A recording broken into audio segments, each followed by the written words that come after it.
Hi, I'm Dr. Harry Schick from High Point Health Solutions in Highland Park, New Jersey. And today we're going to talk about something which is very important and for which we have a great solution for. I had a fellow come into my office the other day and he reminded me about something. He reminded me that it was only a year or so ago that he was told that his knees were so bad that he was going to need knee replacement surgery. He was told that his arthritis had gotten so bad that the bone was on bone, the joints were degenerating, and there was nothing could be done. And how soon could they schedule him for his knee replacement surgery? So he came to me, and the ending of the story is a very good one. Here's a gentleman who happens to, for a living, be on his feet all day long. So it was doubly important for him to get this corrected, and now he's on his feet, pretty much pain-free all day, and best of all, no surgery.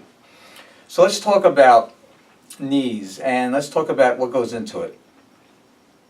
Now, sometimes people have a knee problem, which is just a knee problem. That's not the most common. But even if you have a knee problem and you're told that the bones are degenerating, you have a meniscus problem, you have bone on bone, any of these things, it may not be only due to your knee. Sometimes it is, but often it's more than that. Sometimes people have a foot problem. Now, if you think about it, your foot is the ultimate shock absorber. Every time you take a step, it's supposed to be absorbing shock from your motion. Now, if there's something wrong with your foot cannot absorb the shock it's supposed to. And what's going to be the next joint that's going to have to absorb that? It's the knee. So a foot problem, if your mechanics of your feet are wrong, many other possibilities there, but if you do have a foot problem, that can either singularly be the cause of your knee problem or contribute to it. Same thing with your hip. Your hip, although not due to being a shock absorber, but if your hip imbalance is off, if there's a misalignment, if your hip is not moving properly, what's going to have to take the brunt of the force? Your knee. So your knee problem mechanically can be due to your knee, or it can be due to your foot, or to your hip, or unfortunately a combination of all those things. But that's not all. It can be also a muscle problem. Now, it's an amazing thing if you ever think of a skeleton. So a skeleton is just like a set of bones. How do those bones move? Well, they need a pulley system. That's what muscles are. Muscles are pulleys that leverage and help to move the bones. And there are many muscles involved with your knee joint. Two main ones are your quadriceps and your hamstrings. They both attach into the knees, one from the front and one from the back. If there's an imbalance with how they're pulling, you're going to have a knee problem. So we have to see, is there a structural problem in the knee, in the foot, in the hip? Is there a muscle problem? And also, is there a nerve problem? So the nerve flow that comes from your lower back goes down your leg, all the way down to your foot, right through the knee. A pinched nerve or a nerve imbalance in your lower back or anywhere down from there can also be causing a knee problem. So you see, when somebody comes in, they say they have a knee problem like that gentleman did, it's not a matter of just looking at the knee. We have to leave everything looked at. We can't leave any stone unturned. We have to investigate fully. Is it in another joint? Is it the muscle? Is it the nerve?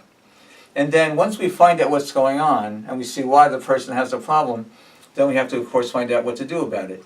When people come into the office, that's what they want to know. They want to know, number one, doc, why do I have what I have? And number two, what can you do about it? So I'm going to show you a few things that we do that are fantastic, that take people who've been told they need knee surgery, people who've been debilitated for years, or even people who recently had some kind of athletic injury but aren't recovering. So if there's a nerve involvement, often what we have to do is what's called decompression therapy. Very gentle and relaxing. As a matter of fact, I think this woman is sleeping while we're doing it with her. And she's lying there. What's happening is that there is a decompression happening on her spine so that the nerve flow down into her legs can be made right again. We also do laser therapy. And certain types of cold laser are phenomenal for increasing circulation and reducing inflammation at the same time. We also have now pulsed electromagnetic frequency, which is electromagnets. Again, electromagnets have been shown, and we've seen it in our office now, for reducing inflammation and actually getting bone regeneration. That's right, bone can regenerate under the proper magnetic electrical stimulation. So doing all of these things, these are 3 examples of phenomenal things that we have. One, we find out what the problem is, and then we see what we need to apply. Now, once a person is doing better and the inflammation is down, that's not enough. Because if you keep walking the way you've been walking, you may feel better, but the problem's going to come right back. So we now have one of the greatest tools that I have seen therapeutically for a long time. We use what's called an anti-gravity treadmill. So an anti-gravity treadmill, as you can see from this woman who is in it, there is a chamber around her which is filled with air, and it decompresses the area so that it takes weight off of her. That's why it's called anti-gravity. So she is walking in this, let's say she weighs 150 pounds, and every time she takes a step on her recently fixed knee, she still has 150 pounds of weight going on that knee. Well, we can set the pressure on here so that she's actually lifted in a sense, well, even though she's still walking on it, because the pressure chamber has changed.